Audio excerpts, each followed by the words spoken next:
everybody. How are you? No, he asked a question.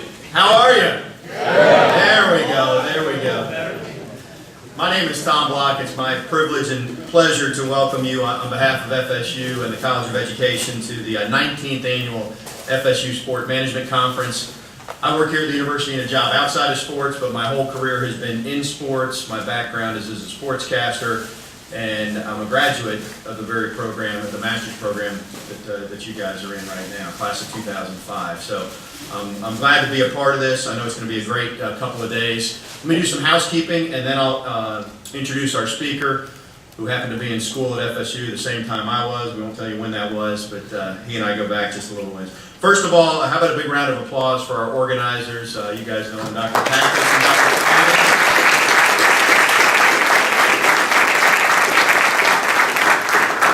Also, the other speakers, the other volunteers that are involved, the vendor organizations, and the entire sport management department. So one more round of applause.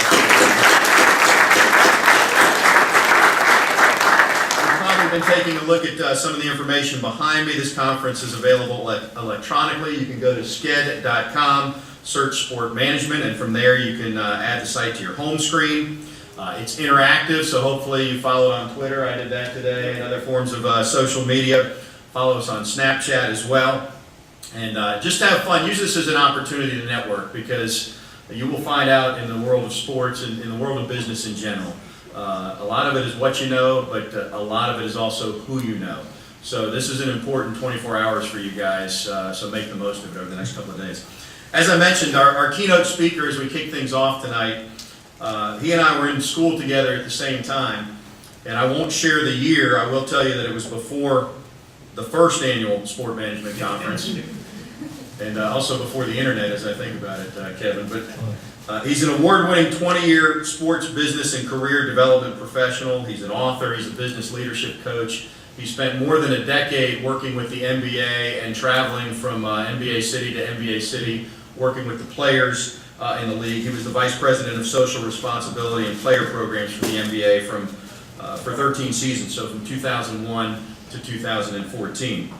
He's the author of a new book called Meet the Ers, which he will explain, and you'll have an opportunity to see and purchase while he's here and over the next couple of days. He's also had a background in college athletics and life skills at Michigan State and at Florida State when he was here. So with that said, please welcome Kevin Carr.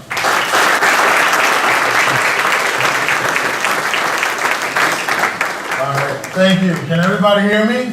Yes. Can everybody hear me? Yes. All right.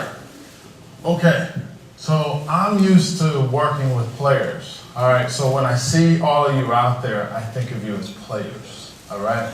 You are the corporate athlete, though, okay? You are going to be leading in sales, you're going to be leading in presentations, you're going to be leading in leads and all these other things. So I want to make sure you know that when I'm talking to you, we're family, all right? We're going to be into working with each other tonight, so I'm extremely excited about what's about to happen. But before we get started, I want to show a quick video of some of the things and some of the interaction that I've done over the years.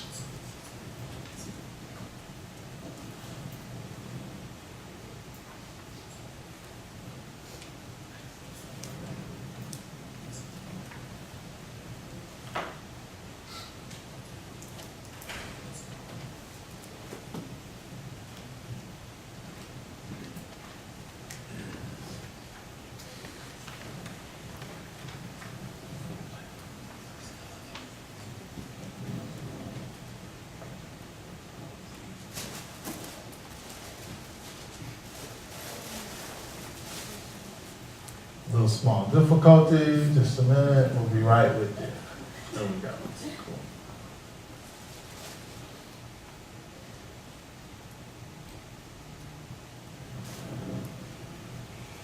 Being a part of something great, sometimes you gotta be willing to have your own identity. To go on that life ride by yourself and not have worry about everybody else.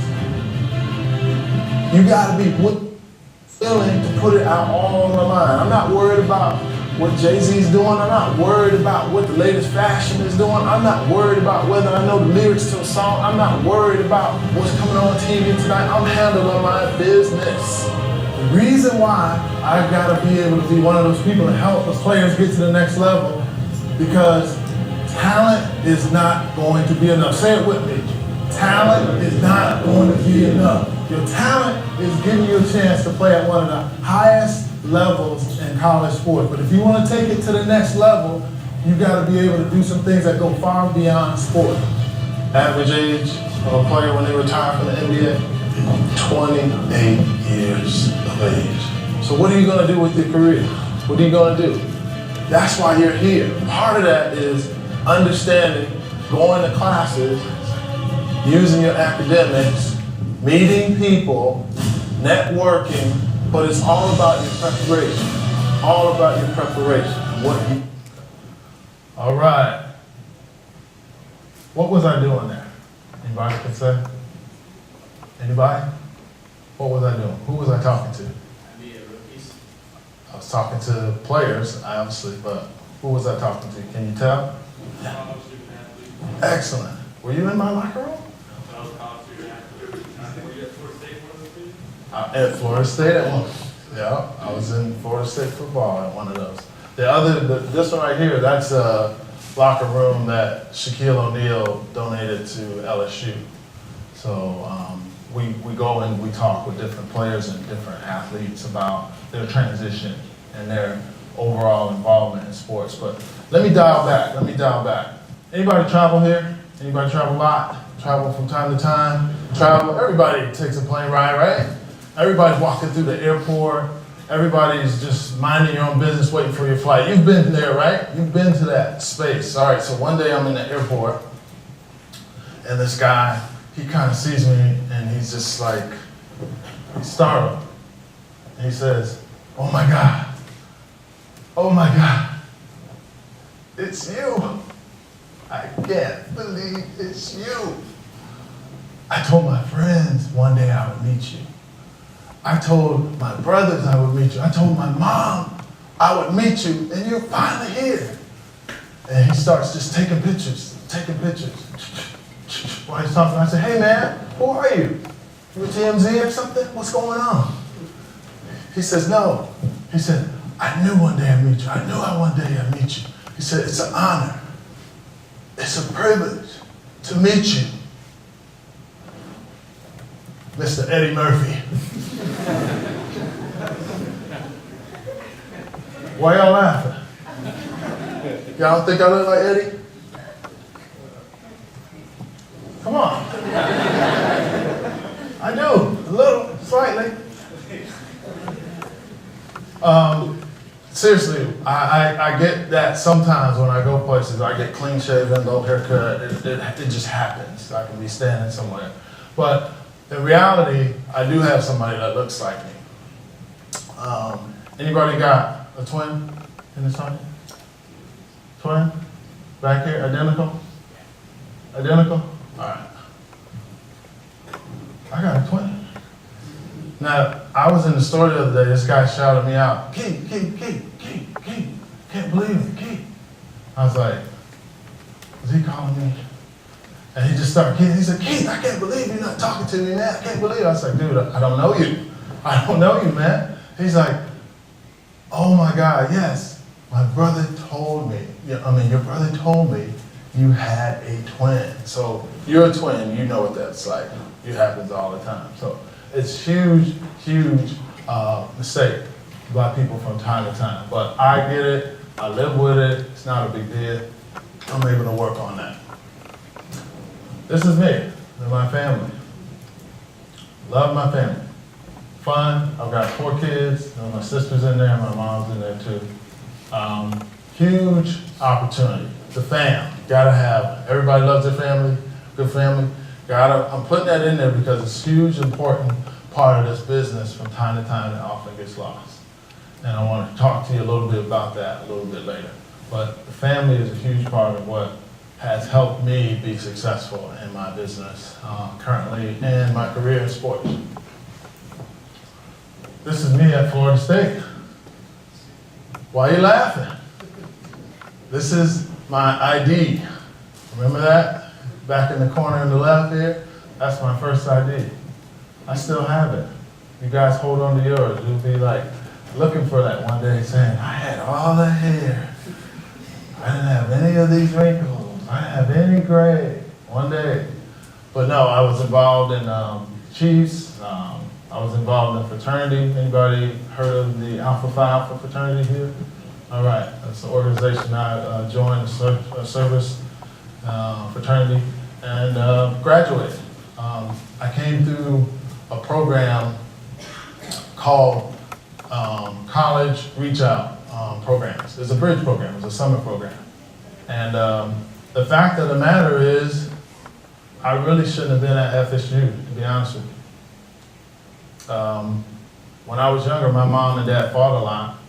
And the last time I saw my dad at 6 years old, he was beating my mom. And at 6, we had to decide, my brother and my two brothers and my sisters, we had to decide whether or not we were going to jump in. Of course, we jumped in. We beat our dad off my mom, and then he walked out of our lives for a long, long time.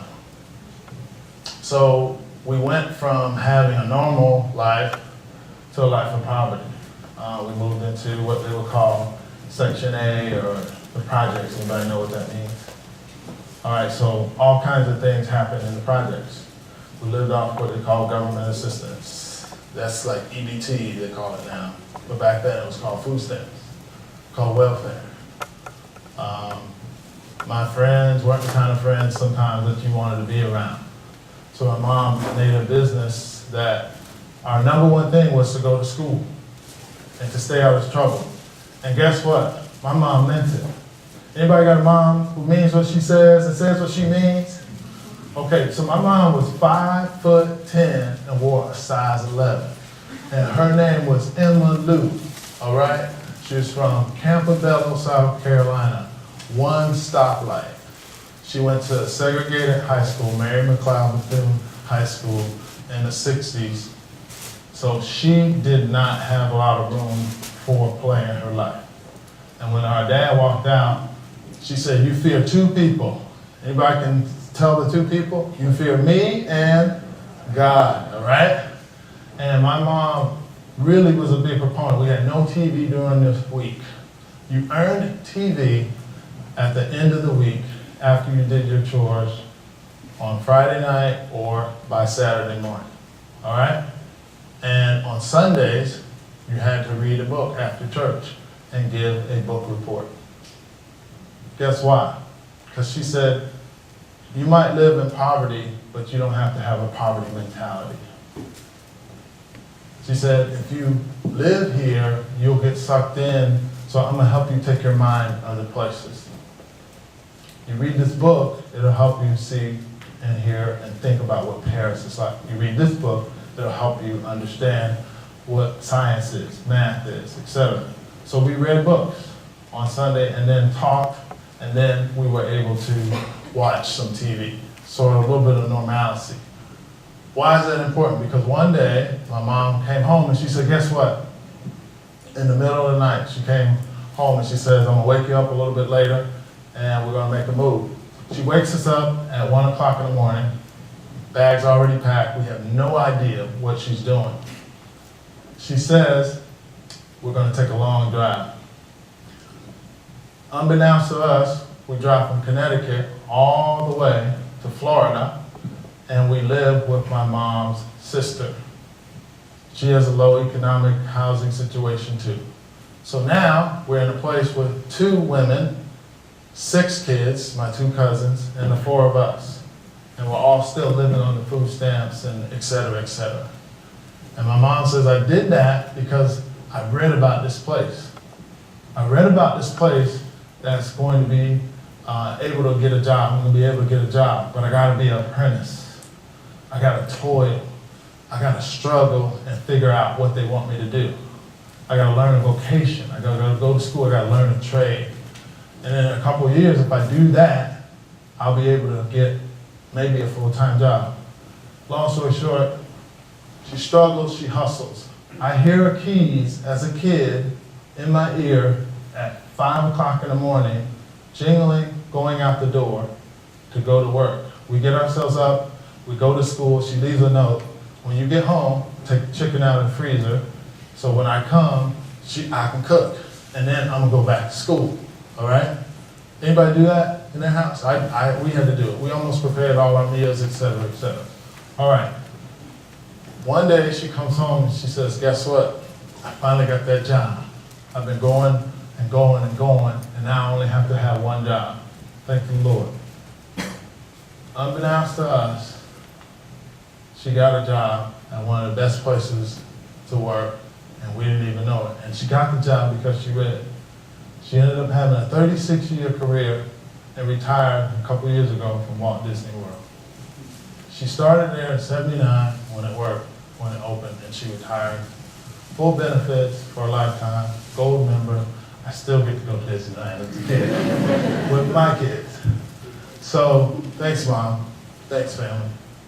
I'm telling you that because there's going to be a point in your life where there's going to be a turnaround time. And you're not going to understand whether you should go or not.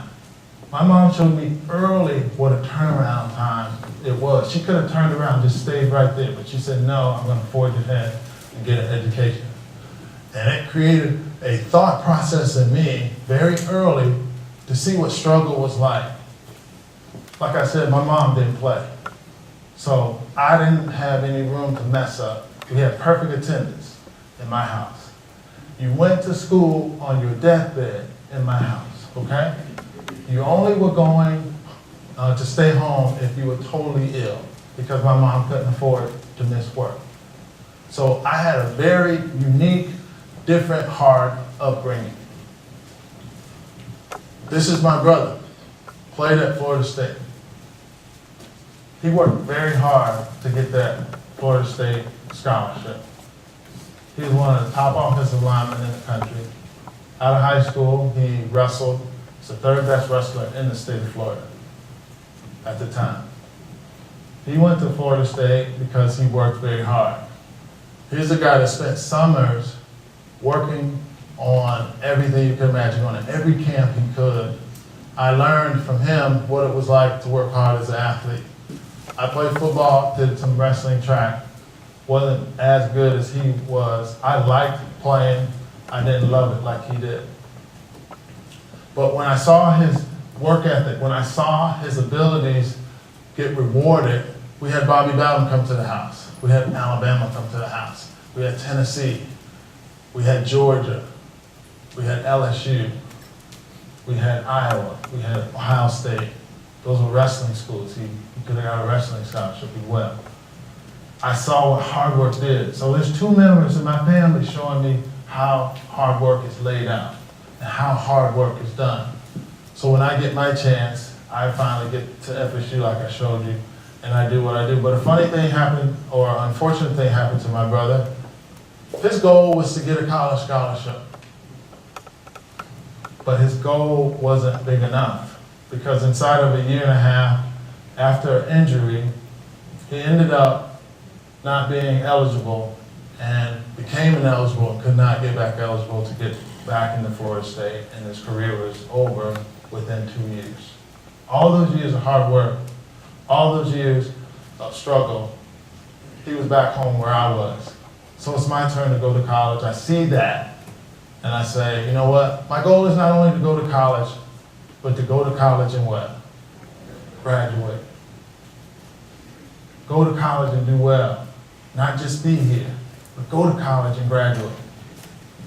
So I go to college, and I get here, and I start meeting people, and I start networking, and start in this summer program that I came in. They call it CARE here. You familiar with that? Okay.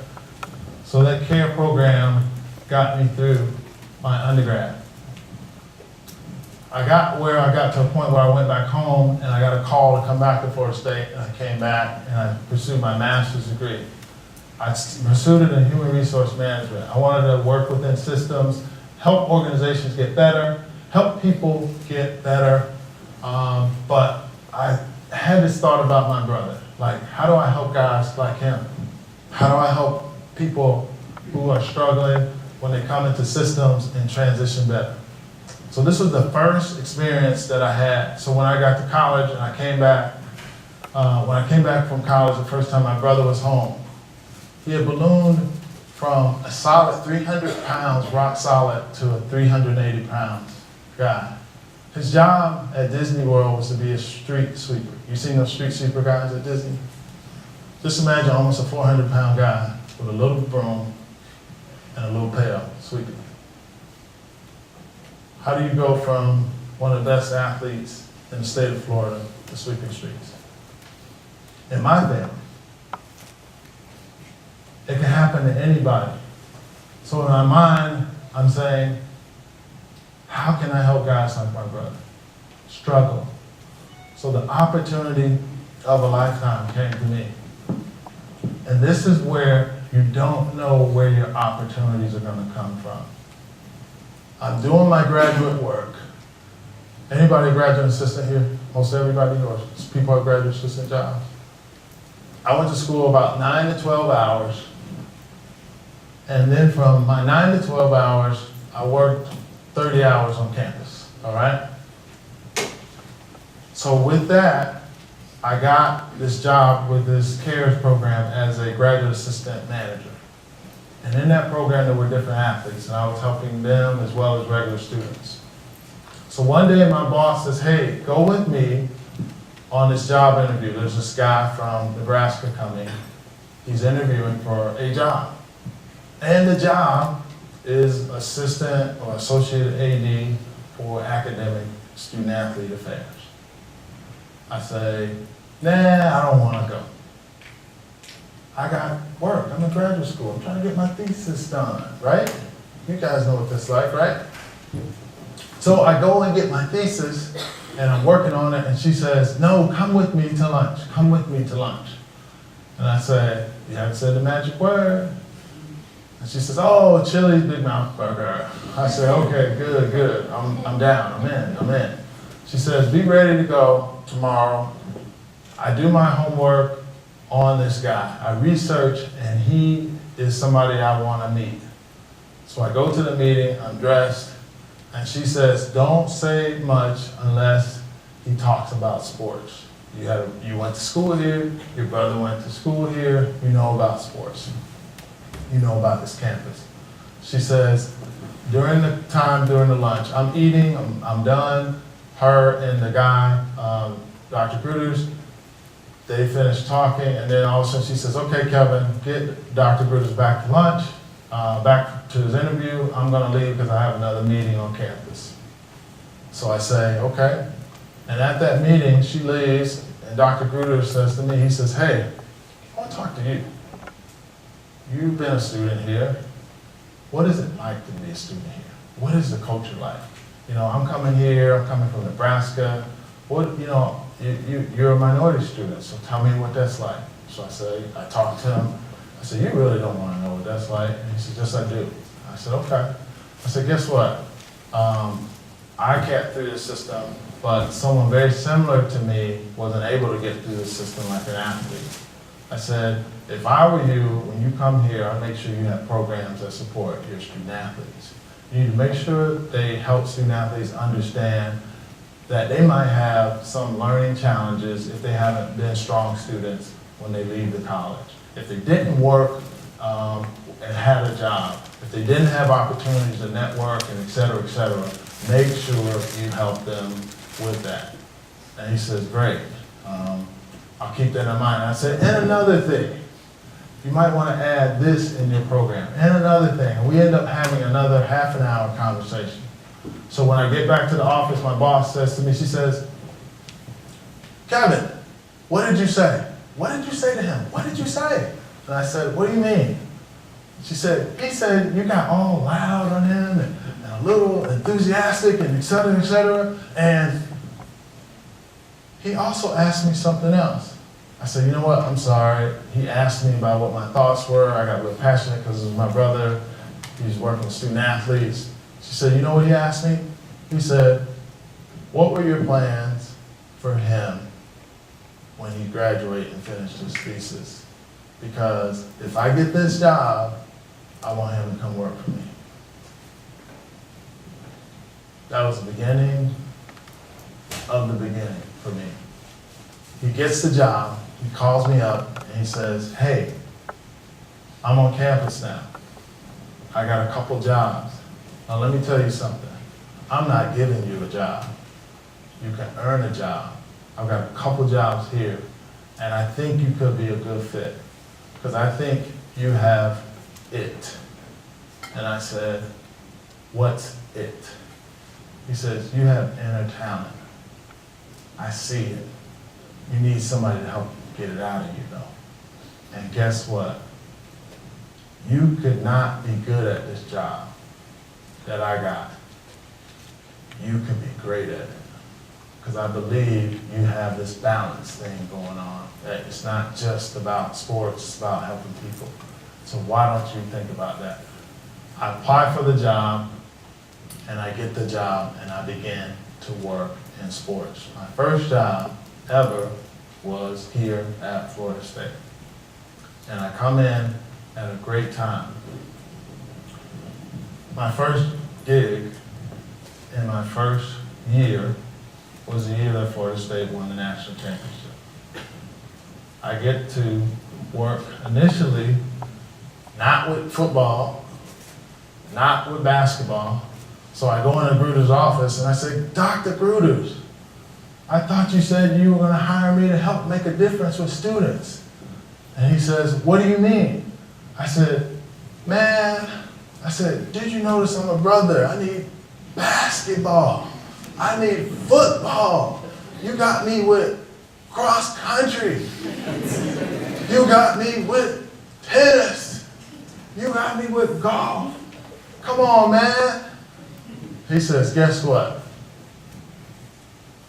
You don't know this business well enough to start at the top. If you know what I know, you do what I ask you to do, and you learn how to do your job first before you get any opportunity. And let me remind you of anything, one last thing. Grow where you're planted. I'm planting you here because you need to know a few things before you get to the big time.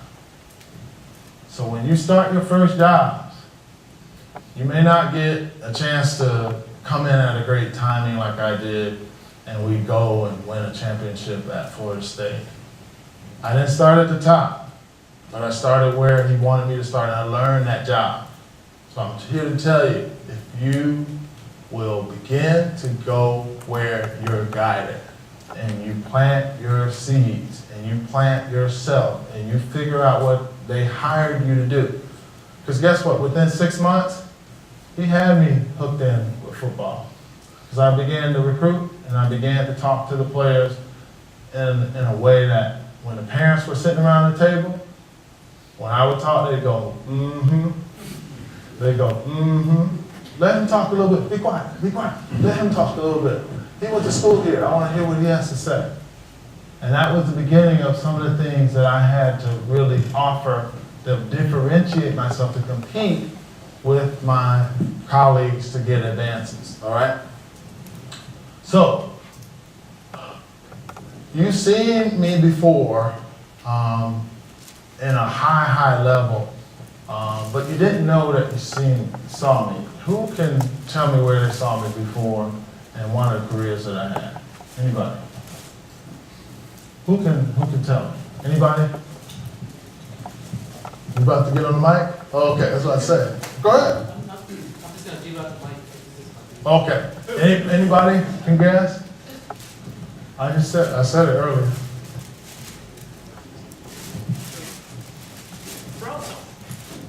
Throw out something. I want you all. Where have you seen me before? NBA. Oh man. College athletics. All right. College athletics. He got it first, though. NBA. Hey, at the end, you get a free book for that. All right. All right. So I'm going to show you something here. One of the things that's really cool about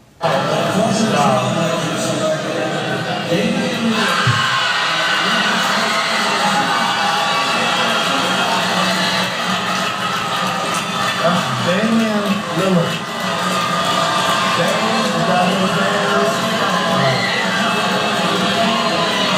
market and the NBA does. That green room is crazy. I'm like, hey, get off of me. Get off of me. Come on, get off of me. Get off of me. But this whole fish something. I can't do it. All right. Mr. Transition. Why are you laughing again, huh? It's all good. It's all good. We're family here. Hey, that job right there was very visual. That was one of the parts that I got to do that was really cool. It allowed me to interface at a very high level with young guys who became millionaires, but also became somewhat celebrities, but became CEOs, businessmen. They went from making no money to about $4 million a year. And everybody knows how much money you make, right? So it's a very hard role to do because you then now become the leader of your family. A lot of them are thrust right in the front. So it's really hard to think about yourself. You go from playing basketball, no money, to having as much money that you can possibly think about having, all right? And then you're automatically thrust into this market to lead this organization, team. Oftentimes the team isn't that good. Sometimes they are good, but you're expected to contribute right away. It's a lot of pressure. And you're supposed to pay all these taxes, and you're supposed to be able to travel 82 games, not get hurt, stay alert, right, have no issues, etc. Can you do it? Can you do it? So that's why they had guys like me. We were specialized in transition, and I see one of my colleagues back there, Erjan. Good to see you. Erjan actually works for the NBA as well. And we worked together in the league office, and our role really was to be the business liaison between the player and the league. It was a role that was very specialized, extremely specialized, super unique. And I developed that opportunity through the jobs that I had not only at Florida State, but at Michigan State. I would be remiss if I didn't say that how I got from Florida State to Michigan State was based on relationships. You know that guy, Dr. Bruters, I was telling you about? Guess what? He got a call up to Michigan State. And when he got his call up, he got connected to Nick Saban and Tom Izzo, who were there at the time. Bruters got a chance to grow the program any direction he wanted. So he started trying to put together a superstar staff. And he just kept calling me, hey man, come join me. Come join me. I was like, nah man, that's Michigan, it's cold up there, man. I'm not going up there. Ooh. He was like, man, it's not cold up here, come on up. I was like, okay, you lying, man, I see the weather, I see it. It's sunny here, it's freezing up there. So he said, no, it's great weather up here, great weather here. Guess what time of year he recruited me? He recruited me really, he was dirty, man. He recruited me in July. You know the summers are beautiful if you're from Michigan, even. So I'm getting up there, I was like, yeah, I can do this. I was, 28 years old, more money than I'd ever seen. I'd been recruited by Alabama and Florida and UCF and Michigan State, so I was trying to figure out where to go, and I went with my guy, Gruters, because he put me in a really unique space. At the time, I was the associate athletic director. Under him, I got to be the facility manager of this brand new facility. I was the ombudsman for student athlete welfare.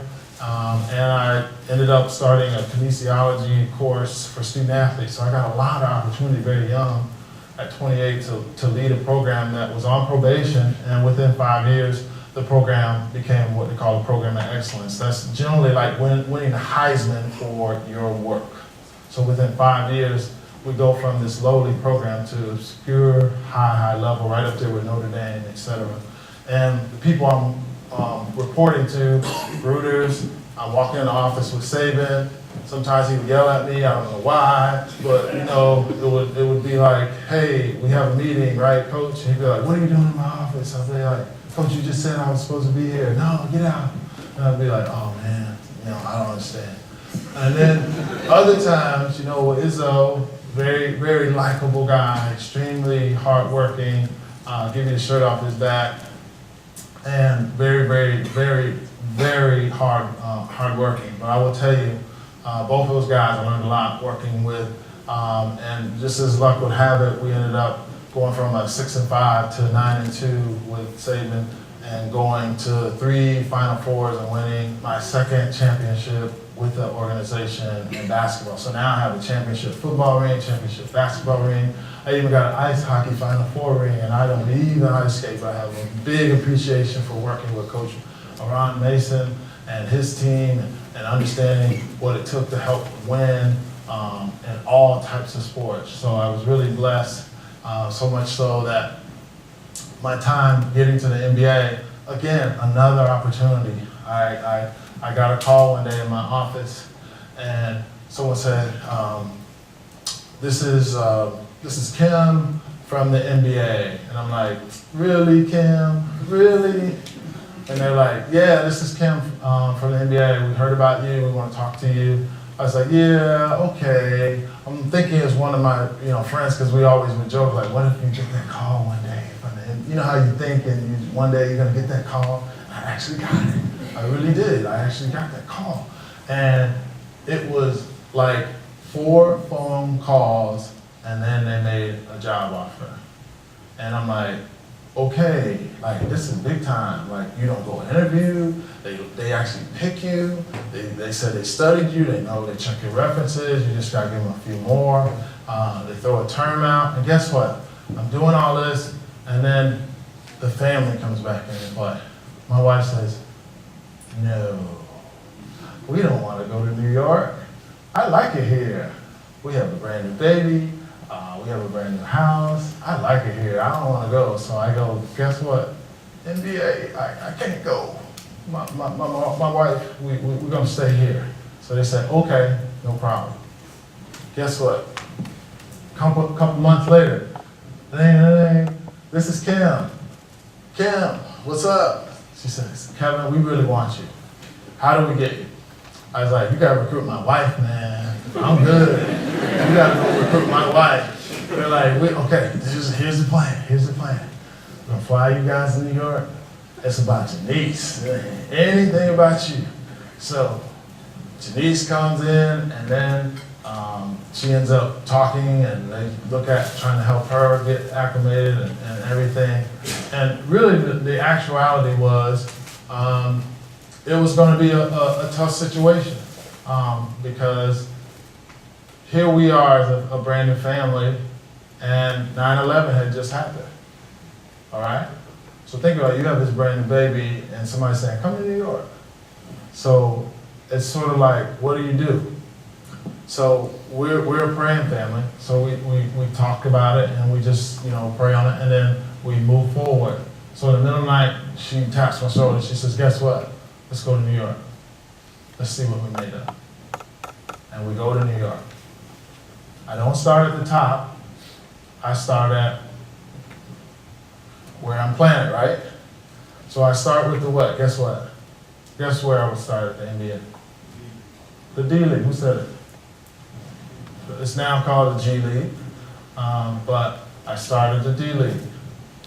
And I started in these cities where they start basketball. So we had a great idea of starting, and this is when you get with these larger organizations, you do like market analysis studies.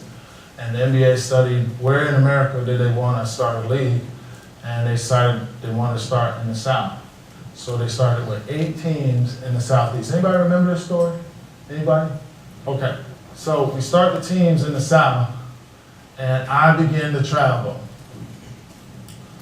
I traveled to Fayetteville, I traveled to Greenville, I traveled to Asheville, I traveled to Huntsville, I traveled to Mobile. That's not a bill, but it sounds the same.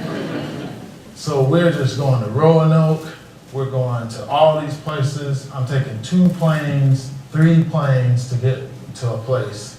And you have to stay an extra day to catch the plane to get back. So you're actually staying like 2 and 3 days at places. We're playing in small places, and guess what? The business doesn't do well.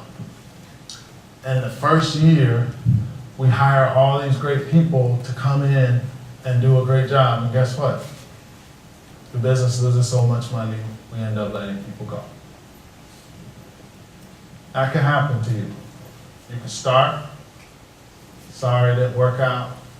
It got so bad, I was the last person in my division, and I thought I was next. So Russ Granick at the time, who was the deputy commissioner in NBA, he says, guess what? I like you. I've been watching. I'm gonna put a hiatus on you, and for the summer, you just chill. And I'm gonna try to find a place for you. Because I heard that you have, and I couldn't believe it. He said, I heard that you have it. There it is again. So I go, okay, I'm hanging tight. A couple months later, he says, I'm gonna assign you to the NBA side, and you're gonna work with players. That's where you should have been all along. So I began to work with NBA players, and I still stay with some of my daily responsibilities. I get assigned to Magic, I get assigned Denver, I get assigned Cleveland, I get assigned Milwaukee, I get assigned Toronto, and Indiana. Notice all those cold places, man. My teammates, they were giving up teams, and they gave me all the cold places. Now, no offense if you're from there, no offense, but I was a warm weather guy. And I end up having to travel, once again, in hard weather, places where you have to get up extremely early, take long flights, weather delays, cancellation of games, things of that nature, just very hard to grind in this business. So let me ask you this. I'm gonna ask you a question. So I want everybody to stand up. I'm gonna ask you a question, so stand up right now. For your first job, are you willing to work 60 plus hours a week? If you are, keep standing. For your first job, are you willing to work weekends? Right? Are you willing to work weekends? For your first job, are you willing to work holidays? That means Christmas, Thanksgiving, 4th of July, New Year's, Valentine's, Independence Day, Columbus. If you have a religious holiday often, they may ask you to work. They may or may not. You're still with them. All right, who's willing to spend more time with your colleagues than with your family? That means if you have a kid, that means more time with your job than with your kids. That means if you're married, more time with your job than often your wife or your significant other. More time than with your boo thing if you're not married, okay? All right, so it's just that kind of thing. Who's willing to work for, on average, starting out somewhere around $20,000 to $28,000? Who's willing to do that? Who's willing to start in sales and just earn the bare minimum? You barely make commission. Who's willing to start there? You are? Okay, have a seat. Now I know we got a sports crowd. Because often you're going to be asked to do those things. So you just told me without saying that you're willing to start in sales, because I guarantee half of you, that's where you're going to start. When I was the community relations manager for the D-League, I sold tickets. I had to sell out. And anybody who knows sales, they know about school days. Anybody know about school days in here? Selling to schools? That's a huge market opportunity. All kinds of themes that we use to sell and to market the league. But just advancing, my role began to expand with the NBA to the point where we had this major incident in the Palace. Anybody remember that Palace incident? Okay. That incident literally changed the NBA in a way that the NBA wasn't even prepared to do. I'm sitting on my couch and I get this call. And someone says, do you see what I see? And I'm like, yes. And they're like, hey, tomorrow we got some major work to do. All right. Between the NBA and the union, we began to work on things that would try to help the business. The business took a big plunge, and it was really hard for the business for a long time. What they call perception ratings, player perceptions, NBA's was all-time low. Compounded by the fact that there was this element that was changing in America in terms of culture. People weren't as into sort of the players and the way they looked in terms of like, you know, back then it was kind of sagging pants and remember that? Remember the throwback jerseys and the gold chains and you know, nothing wrong with that. But at work, some of the challenges were with our sponsors were saying, hey, you know, could we, you know, enhance some of the things because we want to do some different type of marketing. You know, which guys are the guys we really want to work with. So it became really important in my department to begin to kind of work on player perception. Anybody know what a Q score is? Okay, Q score is this rating that is generated based on perception of likability. So the higher Q scores were coming out of the NFL. Peyton Manning, Brett Favre, you name it, Tom Brady, they were all, and all the NBA guys, they weren't even on, they didn't have Q scores. The only guy that had a Q score at the time was Grant Hill. He was really likable. So how do we change that? So it wasn't like a bunch of people like sitting around, it was our department. I said one of the things we're gonna do in player development is we're gonna ask the union if they'll work with us to change on perception based on what people perceive our players look like. We're gonna change the dress code. So we changed a couple things and asked players to work with us. And what happened was generally when players change the way they look, people change the way they perceive the players. So when someone tells you a certain look can help you, it helped our business. It really did. It wasn't the only thing. We began this new initiative. I sat with a group called NBA Cares. Anybody know that? That initiative also created a lot of community and give back, and people wanted to see that. That was strategic. It was about the NBA wanting to do good wherever it went in its communities, but it was about showing that we cared more than you just buying a ticket. We want to give something back to you. Those things, and then the change of the look, and then the players really got into it. I mean, they really got into it. I mean, they wanted to change the way they look, and people began to get magazine covers. And then people got offered clothing deals. And guys are like, look, man, I'm getting paid to wear clothes now. Like, for real. Like, Dwayne Wade got a Sean John contract, and that just helped guys understand, like, your image meant a whole lot. And then from there, it began to get a call from a couple people, right guard, Taco Bell. I remember us being around and State Farm called. And that Chris Paul commercial, that started back then. State Farm was like, who's the guy? Who's the guy? And we said, Chris Paul. Because it's perception, the way he carried himself, the way he looked. So a lot of these things aren't by accident. It was just, it's really designed to try to help put forth the best partner in business for the NBA and for the union and et cetera. And it really, really helped. It really helped change things. The other things that really were tough inside the NBA was moving the D League and the WNBA.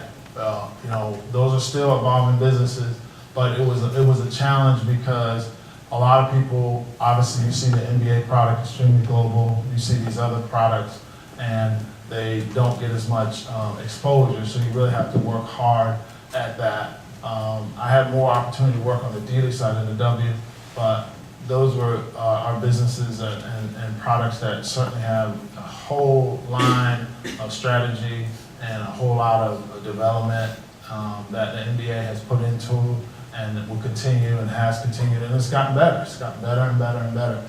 And those are great starting points, I will tell you. You know, had I not gone to the D League, I wouldn't know how to build a business like a minor league team. So we go from those, I told you, we go from those 8 teams that we dip down actually and lose 2, and we go to 6. So everybody really starts panicking like a little bit, but the team holds together. We moved to the South, and I actually left the NBA office in New York, and they moved me to the South, and I began to work on the D-League more full-time. So I leave the NBA side of the business and become a D-League employee. So notice I said I first joined as a D-League employee. Then I went to the NBA and worked on player development. Now I'm back on the D-League side. So within the NBA, they treat them as separate businesses. So I went from a D-League employee to an NBA employee to a D-League employee. In 2 years, out of the South Carolina office, we changed the league. We go from 8 teams, from 6 teams to 8 teams. We go 8 teams to 12 teams, 12 teams to 16 teams. And then they say, guess what, group, you're doing so well, we want all of you to come back to New York. Not quite all of you, but some of you. I was chosen to come back to New York, and with that effort, I was given a promotion, and I got promoted to vice president. And on that side, I became a vice president on the D-League side. Ended up working very hard on the D-League side, and then the NBA side called and said, hey, we want you to come back and work on the NBA side. So now, for the 4th time, I've come back and I'm an NBA employee. And I grow in the NBA role and end up doing a lot of things. We end up putting 30 positions on NBA teams who serve in the role of player development experts. Anybody seen a player development person on an NFL team, an NHL team, or an NBA team, et cetera? At least I know they have them in NBA and NFL. Your role is to work with the players. That's exactly what I did. That's exactly what happened. And we built out 30 new jobs in that role, and we were able to really create more of a support system for the players. So when they come in and they localize themselves into a market like Orlando or Miami, they have a local person and not just a league person who comes in and out. So there were new jobs created as a result of some of the work that we did. So very, very cool, very good opportunities. And then the last sort of more prolific thing that happened, all these things, like trying to get promotions, all these people that you're meeting, all these challenges. We had a Donald Sterling issue happen when I was there. This is the first time as a employee of color that I was really challenged, because they had an owner who was talking about players in terms of the race, and it was really challenging to hear such hurtful words. But you know, our leadership was really great. You know, Adam Silver was brand new to the position, and he heard us, and he heard all the players, and he decided that he needed to make a decision that had never been done in the history of sports, ban an owner from owning a team for life. And you know, it was well documented that, you know, he did it because he thought it was the right thing to do. We talked as a staff and team, and he, you know, our talks went up as high as they could go, and then, you know, the most senior management team kind of handled it. But it was good to know that your leadership really stood for something, that your leadership had ethics and character at times when it really needed it. It was an unfortunate incident that happened, period, but it was good to see that that incident was managed well. But in the meantime, in the midst of it though, there were a lot of challenges. There were some players who were going to walk out, so we ended up going to different places and flying and talking to players about not boycotting and things of that nature to ensure that the business of the league would go on. And for the credit of the players, no player walked out, because a lot of the players said, we're here for the fans. We're here for the fans. We don't want to walk out and people have paid their season tickets and not see us play. So there were a lot of players who felt like that. They felt like they owed it to people, and they went into this whole situation really working hard. So let me talk about a couple things. Again, this job gets you in a position where you can travel the world. I went as far as Australia. I went to Alaska in this job. I did things sort of behind the guy. I was the guy behind the guy. So I was known as a fix-it guy. And for a long time, this position, you know, was very good to me. It worked really well for what I did. extremely high level exposure, paid very well, travel very well, great benefits, a lot of opportunity. But with that comes a lot of sacrifice. And a lot of challenges, a lot of ups and downs, a lot of things that come with it. So here's what I want you to sort of learn real quickly about what I learned. And I put it in a sense where I think you can grasp it really easy. I put it in a way where when you learn, you can learn really quickly. So I'm gonna give you all just sort of like a snapshot of a way that we kind of, as a, now my new thing that I do is teach people how to learn and how to develop really quickly. So I'm going to show you a system. It's really easy, really fun, light, and you're going to be able to follow it really quickly. So in all my learnings, there are 4 things that I think are 4 people in behavior that sort of come all the time. Whether it's a team, whether it's an organization, whether it's a leadership group, etc. There are 4 characters, all right? So I'm going to ask you to say them with me. Say this, meet the Ers, meet the Ers. All right? So these Ers are the 4 people. Say the blamer with me. Say the blamer. Okay, so the blamer in business says, and I learned this from observing the basketball players I work with. They would say, man, the reason why I'm not playing is because so-and-so, or this person fall. And then I go to work and my colleague would say, hey man, the reason why I didn't get this done was so-and-so fault. So in culture, in business, there is a blaming sort of person that sort of somewhat exists in all functions when there's challenges, when there's change, when there's competition. People tend to sort of get into each other. The next person I noticed in business was what I call the clinger. Say the clinger with me. Clinger. All right, so the clinger says, I like the way things are. I don't want to change. You know, I like my old boss. This new boss, not kind of like the person. I like my old colleagues. I like the way we used to do things. This new system, this new way of selling, this new technology. Or the basketball players will say, man, I liked it in LA better than Milwaukee. I like the way they did things there. So I would be like, hey man, like you have to really roll with what you're given. You can't really stay there if you're gonna grow. You have to move in a new space. So the clinger holds on to the past. If you're gonna move forward in business or in leadership, you can't always hold on to everything. You work on certain things, keep certain skill sets, but then you gotta move on. So say the next one with me. Say the leaper.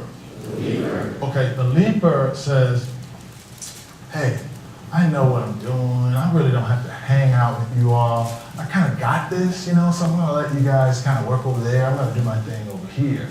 You see this a lot in business because people want to advance. People want to get ahead a lot quicker, faster, better than they really should. And sometimes it's a process. Sometimes it just takes a little while longer. So you really have to work at fighting off some of those leaper tendencies, because a lot of times organizations are calling for more and more, particularly millennials, to work together, work with people, and not isolated. So you're gonna have to really work on that. All right, and the last one, say the doer. Okay, so the doer is the person that really gets it done. A great example I seen of a doer was LeBron James.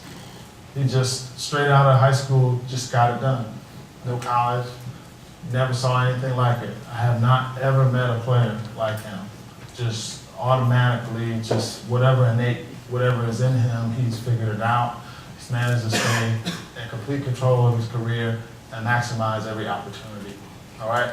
The doers I've seen in the NBA or in college sports, they work very hard to do what they do, and they've done a great job at it. A doer mentality doesn't always win. It does what's good for the organization, good for the team. If you can operate with more of that, then you find yourself successful. So the question becomes, which of these 4 are you? If you're going to be successful, you have to do a self-assessment of yourself. You've got to get really good and really clear on who you are and what you're about to do. And then build on that skill if it is what you intend to do. If you want that skill, you got to build on it. You got to work at it. You got to apply yourself. You got to do the study. You got to do the extra. You got to network. You got to put the people in place, the framework of things to do. So 3 of those 4 are dysfunctional. 1 is very functional. That's the doer, of course. All right? What I would say is you've got to figure out what your ER is. Mine is, I work with David Stern. He would always say to me, "You're a thinker. I really appreciate how you think. I like how you think.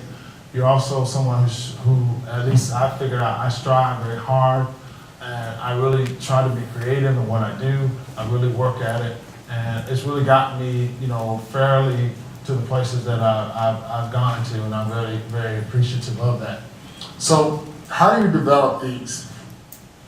These are the 4 things you're going to get strong. You have to get stronger in if you want to succeed in the sports landscape or business in general. These are just some of my thoughts, some of the strategies I think you can put in place. Number 1, identity. Being able to figure out, what direction you want. You do that by getting good at research. Who likes to research here? In any new opportunity, you got to get really good at going after good information. Not just information, good information, accurate information. When your boss asks you to go out and do something and get it right, you won't get it right the first time, if you can, if you possibly can. That's the hope. But it's not always the case, all right? That's something that you've got to work at, and you've got to figure out what to do. All right, you also want to find somebody who can possibly help you, somebody who can possibly coach you to help you figure out where that is. Does anybody here have a mentor? Have a mentor? You don't have one, you got to work at getting one. Dr. Gruters actually became my mentor.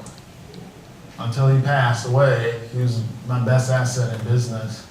And then I had to find some new ones, and I found new ones along the way. So I had more than one. But I'm telling you, if you're going to grow and grow faster, have somebody you can work with. And then your identity evolves when you fail. Most people here who have been around a long time, they can tell you they've learned as much from their failures, if not more, than their successes. Would you agree, right? You've been around a long time. It hurts to lose. And if you don't want to lose again, you figure out what you need to do. So my philosophy is try and fail until you find the right fit in figuring out what you want to do. The next is culture. Going into organizations, you want to figure out what that culture is like. Is it a strong culture of support, or is it every man for themselves? Is it a culture where they believe in having protocols and systems in place, or it's just whatever gets the job done? I've found that the most successful organizations, when I worked with Coach Saban, he was hard, but I'm telling you, nobody worked harder than him. And he had a system and a process of how you do things, and that's why he's as successful as he is now. You also want to find out what kind of culture you work well in. Some of you might not be built for sales. You'll find out if you start in sales. Don't be afraid to figure that out if that's where you want. Some of you will thrive there if you work at figuring out what it is about sales that you're not good at, or presentations or marketing, or coming up with campaigns or activations and doing events. You've got to figure that out. But you got to find that culture and know the goals of your organization. How many of you all, when you go into an organization before you interview, you study what the goals of the organization? You got to read the annual reports. You got to look at their mission statements. You got to find out what's out there about them so you can grow and get good information from that so it can help you. The last thing is, what do you want out of the time when you go into a company? My goal when I went to the NBA was to become a vice president, and guess what? It happened. It happened. What do I want out of my time invested? I told my wife, I said, look, make a deal to go to New York, and I'm going to become senior management. That's my goal. And we did it within 7 years. Okay? So it's about knowing what you want out of your time when you're there. Some of you if you go to work and you go to a job and you don't know what that target is, you'll never hit the bullseye. You'll never hit it. You've got to have clarity around what your direction is if you're going to start out good and you want to finish good. All right? Next one is people. Understand, and I've understood this, you understand you win with the right people. If you're not surrounded by the right people, anybody ever heard a phrase that you're only smart as the 5 closest friends you have? All right? So if you're the smartest person out of the 5, man, you got to get you some new people to help you grow. All right? No offense, keep socializing with the people if you like them. You don't have to kick them to the curb, but you gotta get around some people who are gonna help you grow and stretch you. All right? Gotta get around some people who grow and stretch you. All right? The next is develop a people plan. The people plan, and it's a simple one. Write this down. The people plan means that who do I need to know? Who do I need to know to help me get to where I need to be? All right? Who do I need to know to help me to get to where I need to be? All right? How many of y'all feel like you can get to a pretty senior level person right now? Some of you probably don't, and that's good. I mean, that's fine.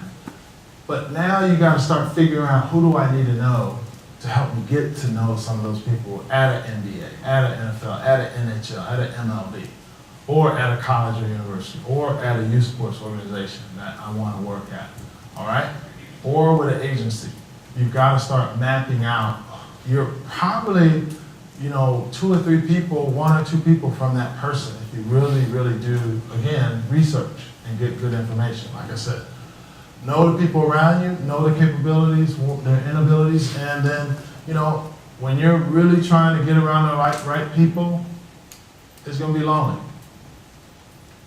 When you want to go to the next level sometimes, it might just be you right now until you can get with the right situation. When I left New York and went to South Carolina, I knew I wanted to go up into my NBA career. I was willing to move to Greenville, and work hard for 2 years until they said, hey man, job well done, we want you to come back. All right? So you got to put it in. And then the last thing is a process. Have a system you believe in and it's proven. Not everybody can follow this kind of thing that I did, but whatever your system is, have something. Have a way to map how you're going, where you're going, what you're doing, when you're going to do it, and benchmark yourself.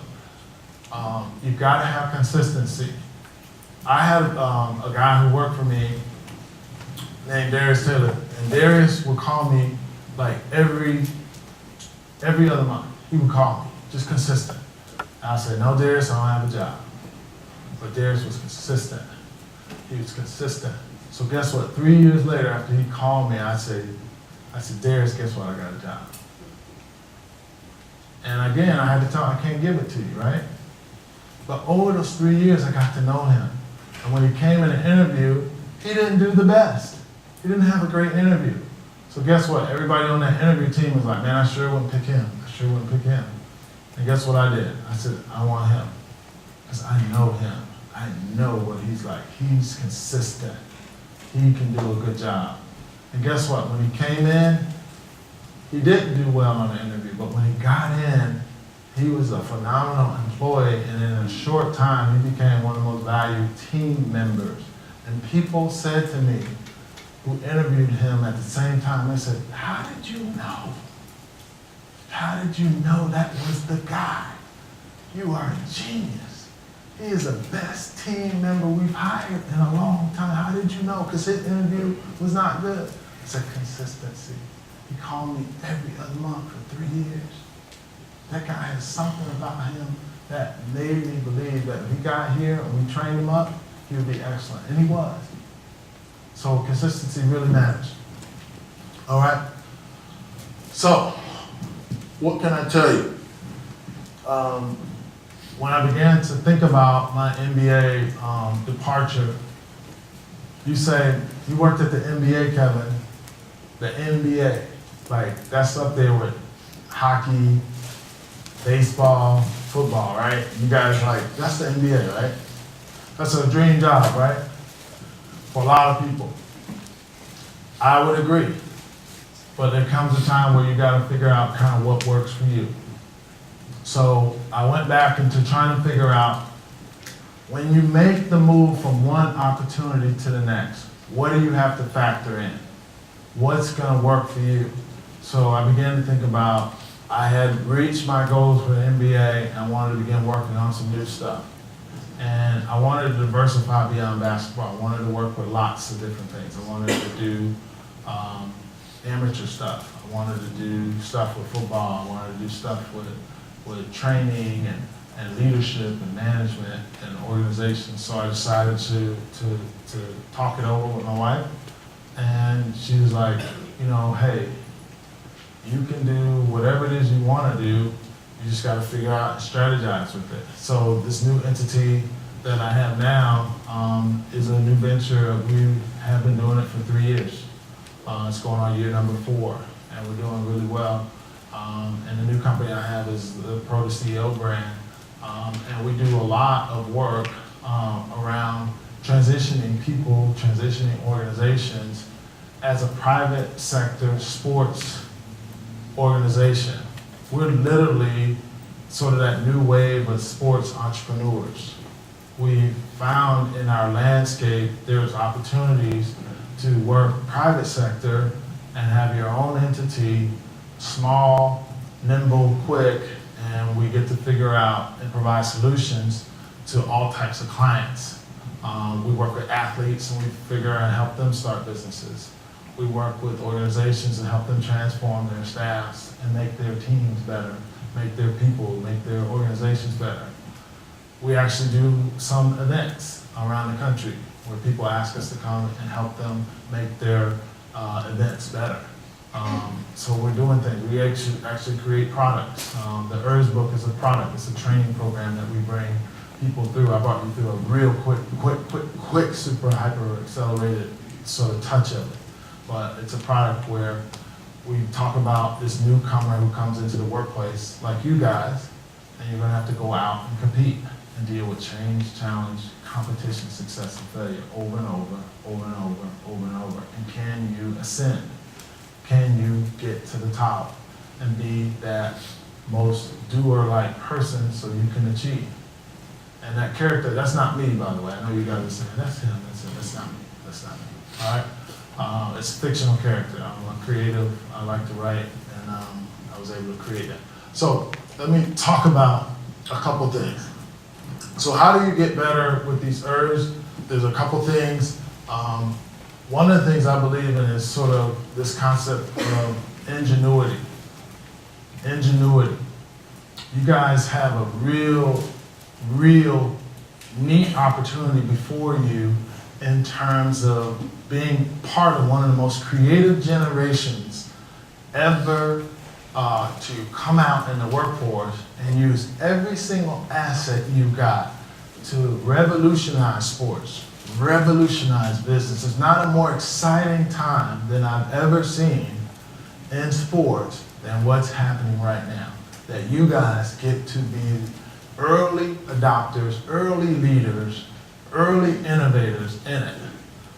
And when I saw this coming, it was my excitement that I said, you know what, I gotta jump in. I've done a lot. I wanna be one of those innovators too. But I will tell you, your generation, because you guys have grown up on this stuff, I'm catching up, I'm trying to.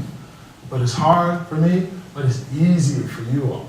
So one of the things I wanna encourage you is to up your ingenuity. If you're going to go into an organization and create impact, when you go into an organization, do the job they hire you to do. But also, don't forget to be an innovator in your lane when you get a chance to innovate. Here's what I mean. I was sitting in a meeting one day, and David Stern comes in, and he puts down 11 newspapers and 11 magazines. And he says, how many magazines are you reading today? How many newspapers are you reading today? And I said, 1 and 1. He went around the table with all the senior managements. Everybody was like, 1, 2, 1, 2. He said, 22. The old man reads 22 every day. Right, Urs? He read a ton of stuff every day. So guess what he says? He says to us, he said, I just read about something that's coming. And none of you guys might, I want to know if anybody knows about it. This is early. This is really like 3 or 4 years before it became extremely popular. He says it's going to revolutionize our business and we need to be first in it. And we're going to be first because I'm going to push you all to it. And guess what it was? The oldest guy in the room was telling all us young bucks about Twitter. He was telling us that it was coming and it was going to be the way that sports was going to be communicated. And then there were going to be things after it coming. And we needed to up our curiosity on what that was and how we were going to be leaders in it. So what am I saying to you? Your ingenuity, your creativity, you want to up that if you're going to be a difference maker in this business of sports. If there's anything you can do is accentuate your creativity, differentiate yourself between one person and the next. There's this concept called art versus science. As a manager, when people came to me, the science of the job is real easy. Science is proven, things that you do. It's very consistent. There's only one way to do it. When you put in certain chemicals, you go and it works like that. Same thing with work. You show up to work, you make your phone calls, you follow through, you go to meetings, you do your reports. You can do the science of work very easy. Where you make a huge difference in getting promoted, where you make a huge difference, I believe, in going next level, is the art of what you do. Do you have a style? Do you have an ability, an innate, an uncanny ability to add value to your organization like no one else can in what you do? So everybody can show up to work. Everybody can write a report. It's the art. So when I had to look between like times where they would say, who do we think in our department needs to be promoted as senior managers? We would sit around and we said, well, everybody does a good job. Everybody does a great job. And then someone said, what's the art of what they do? What do they do better than anybody else? And that's the person out of the 5 people who gets promoted, okay? So remember that there is an art to what you have to do to get noticed and different. So let me go through the rest of this. So the Pro CEO piece didn't come overnight. It took me 5 years while I was in the NBA to figure out how I wanted to do it. It was not easy because I enjoyed working for the NBA. I actually tried to continue to work there, but we couldn't reach an agreement, and really it was challenging for my family. And my wife was like, hey, you know, we probably need to work out something to work differently because you're great at work. Guess what? You're not that great at home. You don't come to stuff. The kids miss you. You're never at a recital. And it's always about work, work, work, work, work. You're a great provider. I love this home. I love that our kids go to private schools, but we want you. So what am I saying? I'm saying you can have great performance reviews 100% at work like I did or close to it, and then you can be below 50% at home. And that's not a good marriage. Not if you want a good marriage. Not if you want your kids to really look at you and say, Dad, you know, I need you. So one day I was on an 18-day trip, 18 days. Did you hear me? 18 days. And I came home, and everybody kept doing what they were doing. It was like I wasn't even there. And that hurt. It really hurt, because I was like, you know what? I worked so hard to put everything together like I'm supposed to, get this amazing career. I'm a vice president, New York City, at the NBA. I travel the world. And at home, I don't have anything. There's no love. It's very cold. So my wife, she said, hey, on this day, me and the kids are leaving. You have until so-and-so to come be with us, or else, you know, things might be different. So we end up moving. She ends up moving, and I stay in New York. I finish out my responsibilities, and then this ideal continues to come. And I said, it's a perfect time for me to try something different because I need it. We need to operate differently. And I had never been as scared in my life because I was used to working for big brands. I had Florida State behind me, Michigan State behind me, the D League, the NBA. And here I go saying, I'm gonna do this. I don't have anybody but me behind that. Me and my brother as a partner and another friend as a partner, just the three of us. But really, it's my idea. They're just saying, hey man, we support you. We're behind you. We got your back, dog. But it's really you. You're gonna have to make this thing go. So I step out. But guess what? I think about my people plan, like I told you. I talked to people, and one of my friends was a CEO of the New York Stock Exchange. And he believed in what I was doing. He said, hey man, I really believe in what you're doing. I think you can do it. I talked to a lot of other people. I think you can do it. I think you can do it. And it didn't even really matter what they said. It mattered what I believed. So what I had to do was really remove a lot of the fear. So a lot of you have these fears right now about one day I'm gonna have to graduate, very soon for some of you, into the unknown. And it's very scary. You have debt from school, you have a lot of expectations from family and friends that you spend all this time and you're gonna make it, or you may not make it, or I don't know, either way, somewhere in between. I'm here to tell you tonight that we need you out here. There's not a more critical time in the United States to have the best and the brightest using sports as a platform to make a difference in our communities. We see that sports can be a very, very powerful tool that everybody talks about. You see what's going on with the NFL. That politicized opportunity is one in which is prolific. Everybody's talking about it. So you can see sports can be talked about and put in a huge spotlight.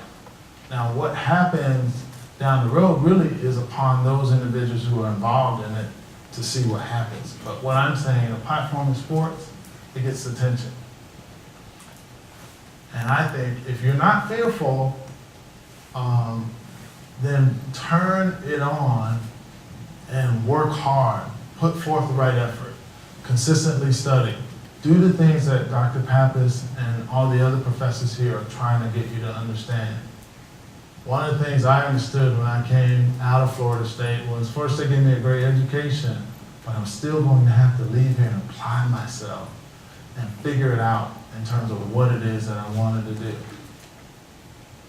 And when I was done, I still wasn't 100% sure, but guess what? I knew I had a foundation that I could at least lean back on and begin to get a great start. And I did get a good start. I got a great start, but nothing was given to me. And when I started this, it was the same thing. I got a good opportunity, but there was nothing real clear about it until I started putting the work in. And when I put the work in, it began to show some really neat things about it. So we began to conceptualize what it would mean to have, this concept about the professional and transitioning from maybe players to professionals, and then all types of professionals making that transition. We just use sports as sort of like this metaphor where you move from one thing to the next. But we believed in it enough to where we built a brand around it and we began to grow it. And other people began to grow it, and then my CEO friend really put me in a space that was very unique, and he supported us so much so that we got the New York Stock Exchange behind us. We've done stuff with companies like Prudential. We're working with international companies now. We're working with amateur sport. There are so many things coming at me right now in terms of the business. What I thought I started is a lot different now than where it is now. And I can say, and honestly, the trajectory for me can be as high as I want it to be. At the same time, I can't grab every shiny ball that comes my way. You get what I'm saying? So we have to stay focused and narrow. But what happens when you leave an MBA and you believe upon what you do, and you believe that it's going to be something that you can do and you can really get other people behind you, good things happen. And I want to show you one of the things I got to do that was really way beyond my own imagination.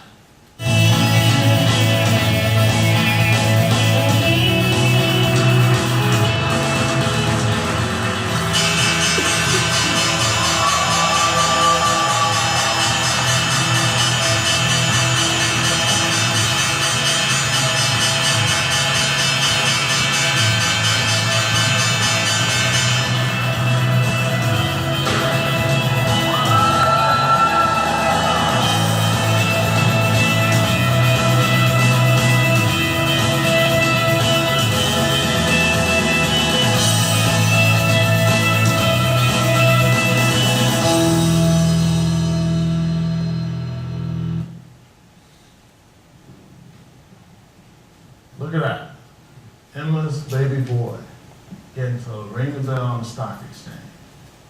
From poverty, first generation, first job, starting where I was planted, given opportunity after opportunity to grow, figure it out, make mistakes, learn, partner up with a great partner like my wife, who I met here at Florida State. I've been married 19 years, 4 kids later, and go to an MBA, and then just when I think I can't go any higher, just when I think there's no more opportunity to do anything greater, I get the chance to go even higher than I ever thought by starting my business on the New York Stock Exchange with the help of my friend, my mentor, Duncan. So I'm here to tell you that when I came to Florida State, there was no idea that I would get to do something like this and start my own firm. But guess what? I did leave here knowing that I would do something great. And that's what I want you to know. You gotta put in the work, you gotta put in the time, you gotta make the sacrifices, and you gotta tell yourself that when you have that turnaround moment, like I told you, you're gonna have a turnaround moment where someone's gonna say, or you're gonna think that you can't do it. And I'm here to tell you that's just the time when you need to push ahead. So when I went on that 18-day trip with my family, I said I can't turn around my back with my family anymore. I gotta go forward. So I moved my faith aside, my fears aside, and I put my faith in. And I put more faith in my ideas that I could make it, more so than my ideas that I would fail. You understand? If you will believe more and that you will actually make it, and the things that you actually think about will actually happen, and you work towards those things, you will spend more time in a positive space than a negative one. And if you lean too much on, what if I don't make it? What if I don't get the job? What if you can't live there because you will not get where you want to be. So when I began to spend more time in a stronger mindset and applying who I knew, what I knew, where I knew, and consistency with that, it helped me tremendously. So I'm here to tell you, you can and you will if you work at it. Reinvention for me achieved. I continue to evolve. I'm very grateful to have had the opportunity that I have at Florida State and the investment that I made in my degree, because I came to school with very little or no money, and I paid back every cent of it, and it's worth 10 times plus than what I paid for it. I can't pay Florida State back for everything it's given me thus far in my life. So I'm here to tell you the degree works if you work it, okay? I worked mine, you can work yours the way you want. My story is my story, you have yours, and I want one of you all to be that person that sat in that chair 20, 30 years ago and heard somebody tell you that you could do whatever it is that you wanted to do the way you wanted to do it in time. It didn't happen automatically, it happened over time. And if you get with the right people, the right circumstances, there's nothing that can stop you but you. Very clear on that. Career before family. Make sure you keep that. I just want to keep it, or else it'll cost you, and I don't want it to cost you. All right? So again, keep those things simple. Let's stay connected. If everybody would, if you follow me, I follow you. You have my numbers there. My email is there. And I'd love for you all at the end of this to pick up a copy of the book. There'll be a sale, I'll sign them. And it's a really great book. We have it used at Michigan State, it's used at UCF, it's used at Florida, it's used in different companies. It's a great starter if you're in transition, you're thinking about making a transition. I couldn't offer a better, shorter, quicker, more powerful read. 89 pages all in. Make it your last read of 2017 or your first read of 2018. How about that? All right. Thank you.